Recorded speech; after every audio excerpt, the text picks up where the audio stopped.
बस कुछ दिनों पहले की बात है, मैं नमनप्रीत से मिली, जो कि एक आंगनवाड़ी कार्यकर्ता है। बातों ही बातों में उन्होंने मुझे एक ऐसी बात बताई जिसे सुनकर मैं काफी प्रभावित हुई, और शायद आप भी होंगे। नमनप्रीत रोज की तरह घर घर जाकर अपना काम कर रही थी। वो पलक के घर पहुंची और देखा कि हमेशा चुलबुली रहने वाली पलक आज एकदम चुपचाप थी। नमनप्रीत ने इसके बारे में ज्यादा कुछ नहीं सोचा और अपना काम पूरा करके अपने घर वापस आ गई। कुछ दिनों बाद नमनप्रीत ने एक ट्रेनिंग अटेंड की, जहां उन्हें लिंग आधारित हिंसा के बारे में बताया गया, जैसे ये क्या है, इसे कैसे पहचानना है और खास तौर से इसके उचित समाधान के लिए सेवाएं कहां उपलब्ध हैं, और स्वास्थ्य कार्यकर्ता होने के नाते उनकी क्या भूमिका है। नमनप्रीत के मन में पलक के लिए कई सवाल आए। पलक चुप क्यों थी? क्या वो ऐसी कोई समस्या से गुजर रही थी? नमनप्रीत तुरंत उसके घर जा पहुंची। पलक जैसे कई सारे और महिलाओं और लड़कियों को उचित फैसला लेने के लिए मदद करने में अब हमारी आंगनवाड़ी कार्यकर्ता सक्षम थी। पलक की स्थिति के प्रति आंगनवाड़ी कार्यकर्ता की जागरूकता और प्रतिक्रिया देखकर मैं प्रभावित हुई। हम उनके यहाँ जाते हैं, जैसे महिला के हम लोग गए, उनके बारे में हम लोग बात करते हैं, फिर हम लोग वो बोलते हैं कि बच्चा ठीक से दूध पिया कि नहीं पिया, उसके बारे में बात करते हैं, साफ सफाई के बारे में देखते हैं। फिर उसके बाद महिला से कन्विंस करके धीरे से पूछते हैं, आज तुम उदास लग रही हो, कुछ परेशानी हुई है क्या, कुछ तुमको ये है तो मुझे तुम बता सकती हो, मैं तुम्हारा कुछ न करने की कोशिश करूंगी। मुझे गर्व इसलिए महसूस होता है कि मैडम, कई महिलाएं हैं जो घर से बाहर नहीं निकलती, उनको कुछ जानकारी भी नहीं होती है, तो उस चीज़ के लिए अगर मैं थोड़ा सा भी उनके लिए कुछ काम आ सकूं, उनके लिए मैं कुछ कर सकूं, तो इस नाम से मुझे अपने आप में गर्व महसूस होता है कि मैंने उनको सही रास्ता दिखाया।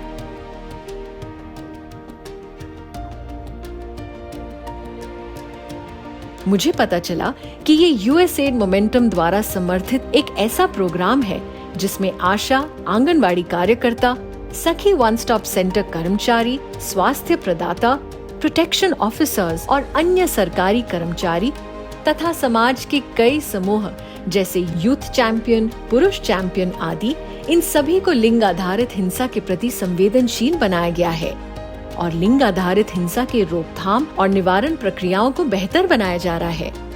यदि आइडेंटिफाई हम कर लेते हैं तो हम ऐसे लोगों को हेल्प कर सकते हैं कि वो वन स्टॉप सेंटर में जाएं और अपनी समस्या का हल वहां से भी निकाल सकते हैं।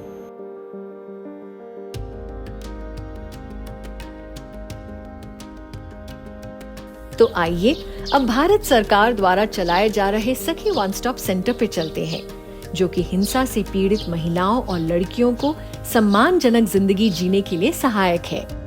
सखी वन स्टॉप सेंटर की सेवाएं काफी व्यवस्थित हैं और सहायता लेने आई हुई महिलाओं के केस से संबंधित सभी सेवाएं एक ही छत के नीचे ओएसी संचालक, केस वर्कर, काउंसलर, कानूनी कर्मियों, पुलिस सुविधा अधिकारी और पैरामेडिकल कर्मियों द्वारा प्रदान की जाती है।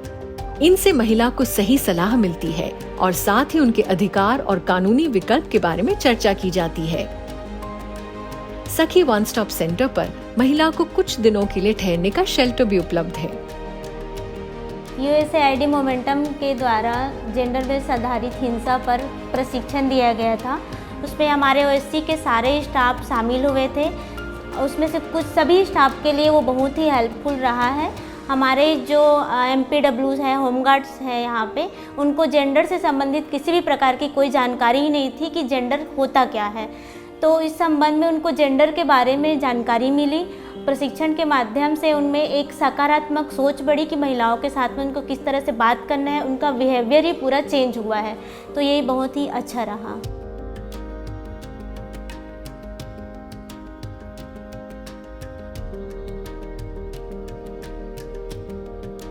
सच कहूं तो ये सारी जानकारी के बाद मेरे मन में कई सवाल आए, जैसे क्या होता अगर आंगनवाड़ी कार्यकर्ता पलक की चुप्पी को समझ नहीं पाती? क्या होता अगर डॉक्टर इन महिलाओं के इलाज के दौरान उन्हें ओएससी के बारे में नहीं बताते? क्या होता अगर सखी वन स्टॉप सेंटर का स्टाफ महिलाओं को उचित फैसला लेने में मदद नहीं कर पाते?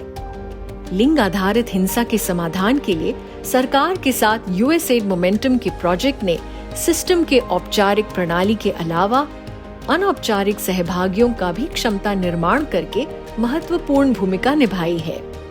ऐसे सहभागियों में से एक समूह है सेल्फ हेल्प ग्रुप, जिसको लिंग आधारित हिंसा पर संवेदनशील बनाया जा रहा है। मैं समूह वालों को जानकारी देना चाहती हूँ कि महिला हिंसा हो रहा है घर में, तो उस आगे चल के अपने घर में जाके इसकी रोकने के बारे में जानकारी देना चाहती हूँ। और एक दिन महिला हिंसा से पूरा गांव ही जागरूक हो जाएगा।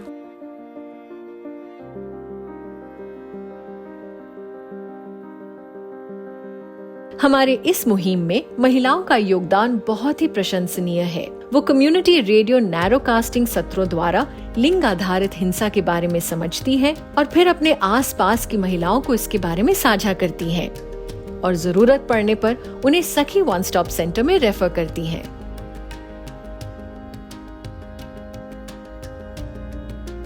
मैडम बीच बीच में मीटिंग लेने आती है, तो हम लोगों को महिलाओं को ये चीज़ पता चला है कि हमारे कानूनी अधिकार क्या है, घरेलू हिंसाओं के प्रकार क्या है, इन सब चीज़ों के बारे में पता चला है। इससे हमारे गांव की महिलाओं को भी हमारे ऊपर बहुत विश्वास हो रहा है कि हम सखी वन स्टॉप सेंटर जा सकते हैं। साथ ही पुरुषों का भी सहयोग बहुत जरूरी है।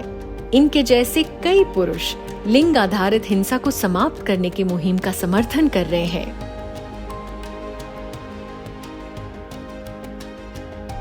मेरा उद्देश्य है मेरे बेटी बेटा को समान अवसर मिले, हमारा समाज इस लैंगिक हिंसा के अभिशाप से दूर रहे। मुझे खुशी है कि मेरे समाज में लैंगिक जो हिंसा हो रही है उसको दूर करने में मैं अपना भागीदारी निभा रहा हूँ। मैं एक मेल चैंपियन हूँ। तो आपको क्या लगता है ना ये प्रेरणादायक? तो बताइए, आप कब इस मुहिम में हिस्सा लेकर लिंग आधारित हिंसा को समाप्त करने में सहभागी बन रहे हैं और समाज में महिलाओं और लड़कियों को बेखौफ जीने का हिस्सेदार बना रहे हैं? बेखौफ आजाद है जीना मुझे, बेखौफ